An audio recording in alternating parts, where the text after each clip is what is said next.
Buen día, República. Espero te encuentres bien. Buen día a todas las repúblicas del mundo, especialmente de América Latina. Comenzamos un nuevo programa en este día martes 28 de mayo del año 2024 por CX30 Radio Nacional desde Montevideo, ciudad capital de la República Oriental del Uruguay. Quien les habla, Rubén Muyano, conduciendo, produciendo a su vez y dándole guión a este programa que propone Libertas, primer fundación liberal de la República Oriental del Uruguay, cuyo portal digital es www.libertas.uy. www.libertas.uy. Y también te digo que estamos en Facebook ahora mismo, saliendo en simultáneo, en donde estamos, tiene el mismo nombre del programa, por X, arroba en donde estamos, Instagram en donde estamos Uru, y nos encontrás en nuestro canal YouTube, mirando dónde estamos, no en vivo, sino con todo el material producido por video, por supuesto, en lo audiovisual.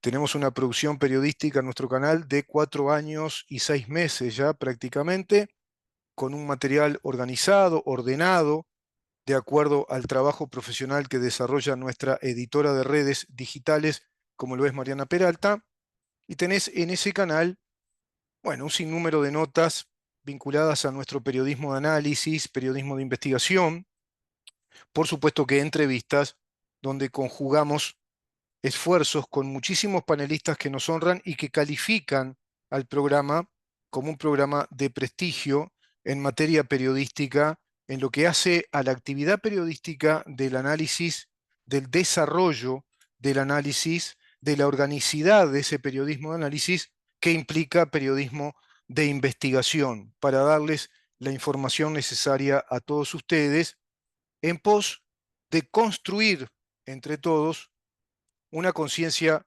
colectiva respecto a lo que significa vivir en un Estado de Derecho bajo el modelo de una república democrática como lo establece el artículo 82 de la Constitución de la República. Dicho todo esto, muchos de ustedes sabrán que quien les habla opina que nuestra Constitución es groseramente desobedecida a través de ya de muchos tiempos, de muchos años, pero se da una embestida, digamos, subversiva, inclusive con golpes de Estado, en el año 2017. En el 2017, precedentemente al 2017, hay una derogación de una ley inderogable, cuya naturaleza procesal de renuncia a la legitimación procesal activa de parte del Estado de Derecho uruguayo, como lo ha sido la ley de caducidad, ya plantea un golpazo técnico, un golpe de Estado técnico, al principio de seguridad jurídica o de estabilidad jurídica y al principio del derecho procesal de la renuncia a la pretensión procesal como un modo excepcional de extinción de los juicios. Artículo 228 del Código General del Proceso, en consonancia o colegido con el artículo 227, numeral primero, segundo y tercero. Eso es la ley de caducidad, por ende es una ley no pasible de ser sometida a ningún recurso, porque es una extinción de los juicios, de determinados juicios, cuando se ejerce el derecho potestativo y unilateral de la renuncia a la pretensión punitiva o a la legitimación procesal activa de parte, en este caso, del sujeto de derecho activo, sujeto de derecho inclusive principal, porque es el que establece el orden jurídico, como lo es el Estado uruguayo, persona jurídica, de acuerdo al artículo 21 del Código Civil. Dicho esto, pasamos al año 2017 y hubo una vez en la República Oriental del Uruguay donde se arremetió contra las instituciones democráticas, contra el Estado de Derecho, a través de 3 leyes.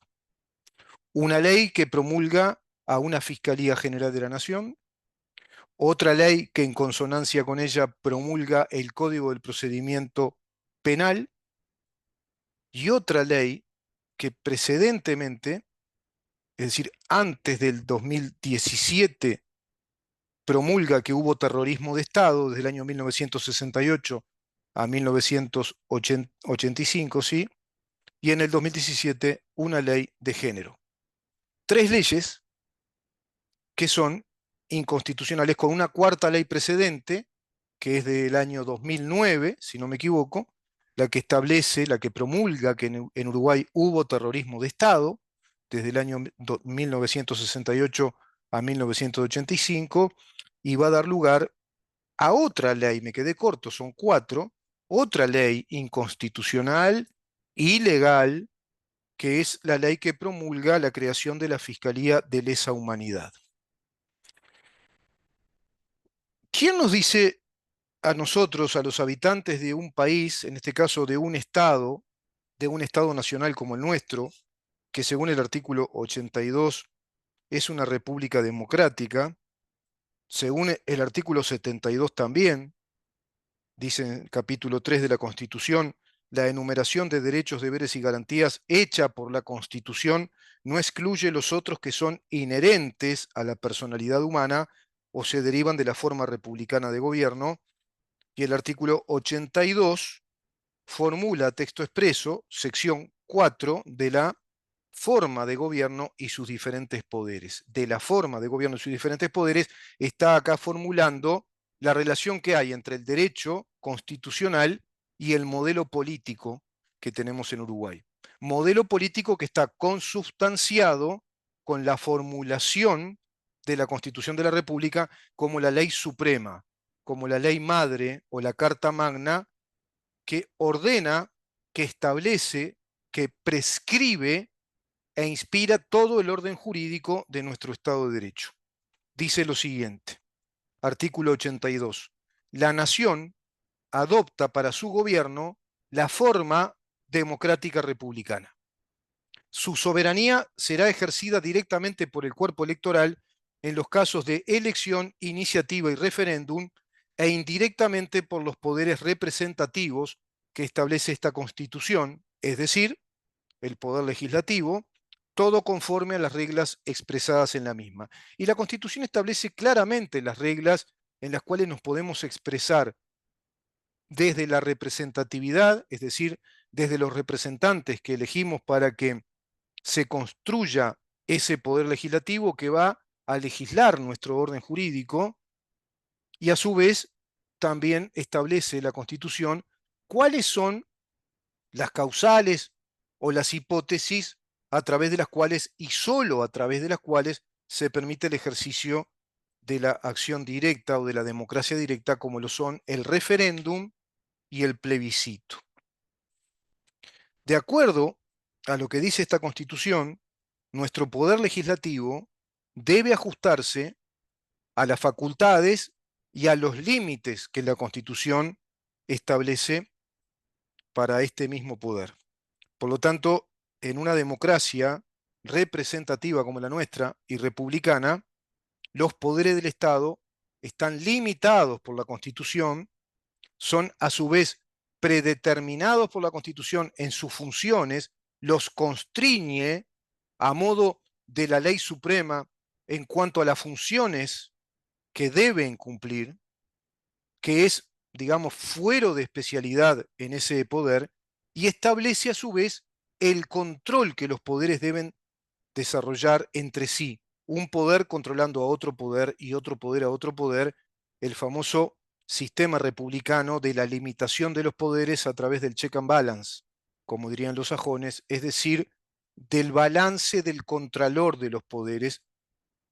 Eso es lo que la Constitución formula. Todo esto que acabo de decir, que es muy lindo, ¿no? Decirlo así, es muy racional, es muy técnico-científico, nos garantiza un orden legislativo, nos garantiza que las leyes se van a ajustar a los principios constitucionales, llámese los derechos subjetivos inviolables que establece el artículo 7, llámese la seguridad jurídica, llámese el principio de igualdad ante la ley, llámese el principio de seguridad jurídica, llámese el principio de la inviolabilidad de los derechos subjetivos en consonancia o digamos que sustancialmente, digamos, compuesto en el principio de la seguridad jurídica.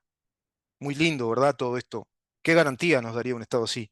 Bueno, eso no se cumple en nuestra legislación. Nuestros legisladores no legislan de esta manera, no responden a la Constitución. Dentro de la misma hay una serie de artículos que son determinantes en cuanto a las funciones que debe cumplir el Poder Judicial aplicando o desarrollando los trámites judiciales o procesales de la justicia penal. Porque evidentemente cuando los habitantes de este país, como dice la Constitución, o los que en calidad de ciudadanos habitamos este país, somos sometidos a una causa penal mediante una denuncia, esa denuncia puede ser veraz o no, puede ser una denuncia falsa, puede ser una denuncia que plantea el encubrimiento del verdadero crimen, o puede ser una denuncia veraz, que se ajusta a los hechos. Pero ¿quién debe comprobar que esa denuncia se ajusta a los hechos o no? ¿Quién es la autoridad?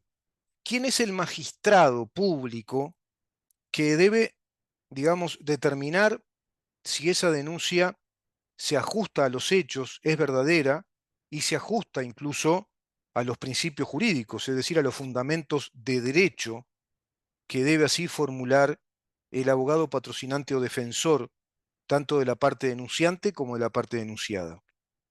¿Qué dice la Constitución? Bueno, desde el artículo 15 al artículo 23, inclusive antes, desde el artículo 12 al artículo 23, establece todas las pautas, todos los principios generales en materia procesal penal que obedecen al gran concepto universal, supranacional, supraestatal, porque obedece a las ciencias jurídicas, obedece a los principios del derecho, establecen el debido proceso. Debido proceso significa un proceso que le dé garantías a todas las partes que están en el juicio, porque se va a establecer una contienda, un conflicto, a partir de una denuncia penal, es decir, cuando sea de parte o de oficio, por ejemplo, los mismos fiscales pueden hacer una denuncia, de oficio, el Ministerio Público y Fiscal, en los juzgados, la policía que investiga un caso y desarrolla la investigación a tal extremo que obtiene prueba necesaria para iniciar una acción penal a través de una denuncia. Bueno, la Constitución dice que es el juez. Artículo 15. Nadie puede ser preso sino infraganti delito o habiendo semiplena prueba de él por orden escrita de juez competente. ¿Qué dice el artículo 12 antes? Nadie puede ser penado ni confinado sin forma de proceso y sentencia legal. ¿Qué quiere decir esto? Que nadie puede ser sometido a prisión, siquiera a través de una medida cautelar, como lo es la prisión preventiva, hoy tan de moda a través de este sistema fiscalista, tan de moda la prisión preventiva, las medidas cautelares, o la prisión domiciliaria como medida cautelar también. Medida cautelar significa una medida preventiva que debe llevar adelante el juez, porque según nuestro orden jurídico, desde esta ley suprema que tenemos, y a su vez desde lo que dispone el Código General del Proceso, solo el juez puede disponer una medida que nos prive de libertad, pero el juez, a partir del conocimiento de esa causa, tomando declaración al denunciado o al imputado, y a lo más a las 48 horas decidirá abrir un juicio penal o no. Es el juez. Por eso dice el 12, nadie puede ser penado ni confinado sin forma de proceso y sentencia legal. Es decir, sin forma de juicio penal con la sentencia penal como el resultado final de ese proceso penal con todas las garantías que el proceso tiene. Porque en ese proceso hay un factor determinante que es la carga probatoria de lo que se denuncia y la carga probatoria de la defensa del denunciado que va a operar en ese juicio como una contrapropuesta probatoria para con el juez, como una contraprueba, como una propuesta probatoria en contrario o antagónica respecto a la aportación probatoria de esa denuncia del delito. Esto ya no ocurre en nuestro país porque ahora queda en manos de fiscales. a través del nuevo Código del Procedimiento Penal, que establece como una primer gran etapa de 5 etapas del proceso penal, muy engorroso, una primera etapa que es prácticamente la absorción de nuestra justicia penal, hoy mal llamada justicia penal, porque en verdad es una formalización administrativa dentro del Poder Ejecutivo de parte de fiscales, ahora entrenados para llevar a cabo ya no la función fiscal natural de los fiscales, que es investigar y acusar como abogados del Estado, inclusive como abogados, expertos y policías del Estado, que son los gendarmes de nuestro orden jurídico, los que velan o protegen el orden jurídico que es el Estado uruguayo. Ahora no, ahora los fiscales cumplen funciones judiciales, policiales y fiscales a la vez, a través de la especialidad fiscal y del sistema acusatorio fiscal adversarial. Plantea este nuevo código que los fiscales asumen la denuncia, la atraen a su fuero de administración fiscal, desarrollan toda la investigación que estimen conveniente sin que un juez esté presente en esa denuncia y en esas declaraciones del denunciante y en las declaraciones del denunciado. Ya no hay un juez que le tome declaraciones al denunciado y que se base en la semiplena prueba, es decir, en un aporte probatorio importante que al juez le dé el convencimiento de qué, de la necesidad de abrir un juicio penal, de la necesidad en esa etapa diligencial o llamada sumarial. Bueno, desde esa etapa el juez puede convencerse o no de acuerdo a los aportes probatorios. ¿Por qué?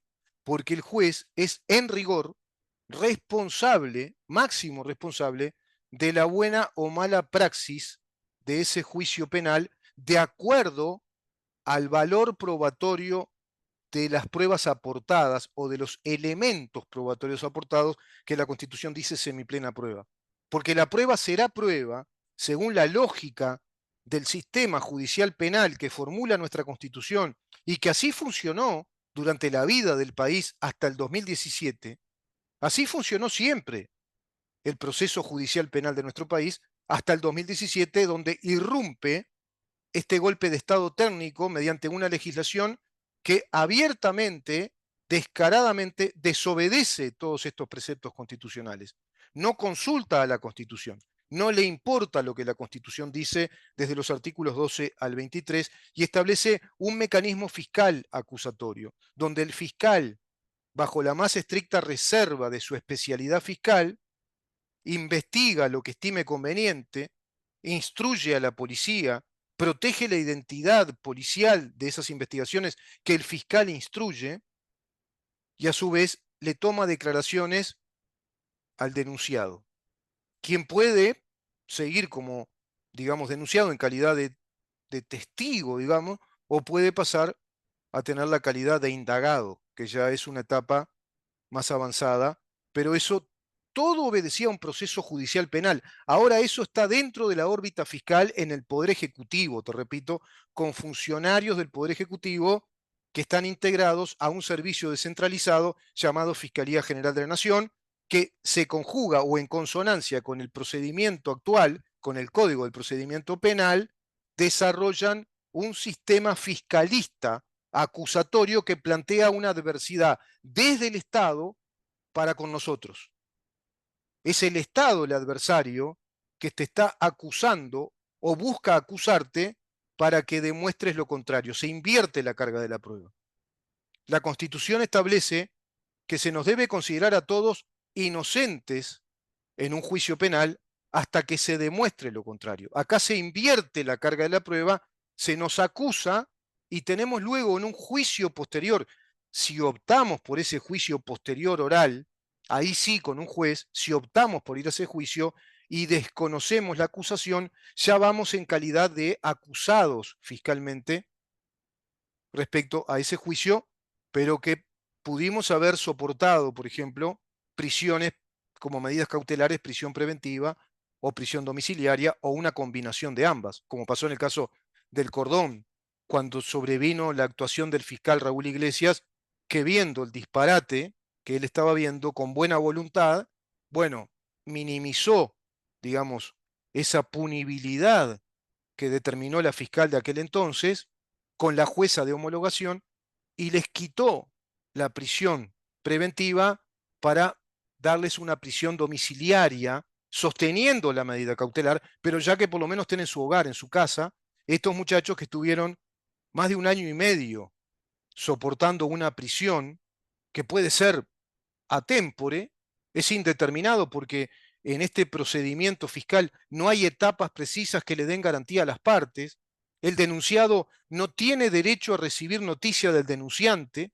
El denunciado no tiene derecho a recibir noticia de los testigos que presenta el denunciante. El denunciado no tiene derecho a que su abogado acceda a la carpeta fiscal y obtenga todos los elementos probatorios que aportó la parte denunciante para poder llevar adelante ¿qué? Una, claro, legítima defensa en el juicio. Todo eso ya no lo tenemos más en Uruguay. Entonces, ¿en dónde está el escándalo, Carolina Cose? ¿En dónde está el escándalo, Yamandu Orsi?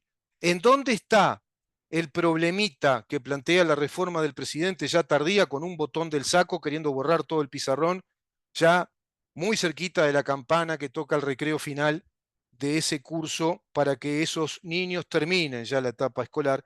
Es decir, analógicamente, esta etapa muy escolar de 5 años de un gobierno muy escolar que vino a administrar un modelo marxista, un modelo ideológico marxista, dejándonos todo este mamarracho que desobedece la Constitución, bueno, plantea ahora querer borrar con el botón del saco algunas cositas que se escribieron durante estos años, llenando el pizarrón de este nuevo sistema fiscal acusatorio en materia penal, agregándosele todos los elementos inconstitucionales de una ley groseramente inconstitucional, por ideológica, por doctrinaria, como lo es la ley de género.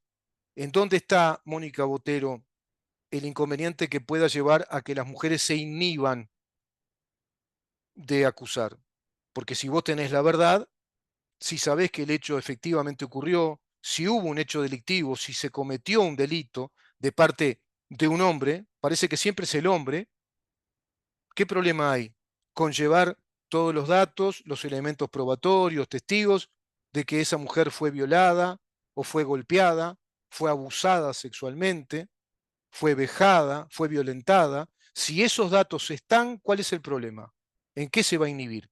Ah, porque le quitarían ese elemento alienígena, foráneo, a nuestro derecho, a nuestro Estado de Derecho soberano, a nuestro orden jurídico, como lo es la presunción de veracidad de la Declaración de la Mujer, violando clara y crasamente el principio constitucional de igualdad ante la ley. Porque si todos somos iguales ante la ley, dicen los artículos 12 al 23, sobre todo el artículo 20, que somos considerados en un juicio penal como inocentes hasta que se demuestre lo contrario. Por lo tanto, no puede existir una norma en una ley de orden público que establezca que en un tipo de juicio, en una tipología procesal, digámoslo así, como son los juicios del género, ¿ah? ¿Vinculados a qué? A los delitos de género, tengan como norma preceptiva para los fiscales la presunción de veracidad de la declaración de la mujer, considerada además víctima por el simple hecho de acercarse a una fiscalía o a una comisaría y denunciar a alguien. De ahí a que eso sea cierto y se demuestre en un juicio penal con todas las garantías de un juicio, estamos lejísimos.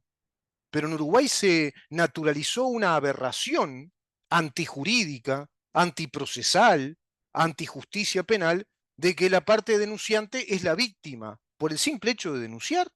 Qué increíble, ¿no? Mirá vos. Y eso le preocupa a Mónica Botero. Qué gente tenemos en el gobierno, ¿eh? Estamos gobernados verdaderamente por ineptos doctrinarios, que son víctimas de la ignorancia ideológica, que no les permite ver el maravilloso, digamos, universo de las ciencias jurídicas y lo que repercuten positivamente los principios jurídicos que formula nuestra Constitución con sabiduría. Eso es lo que tiene que escandalizarnos.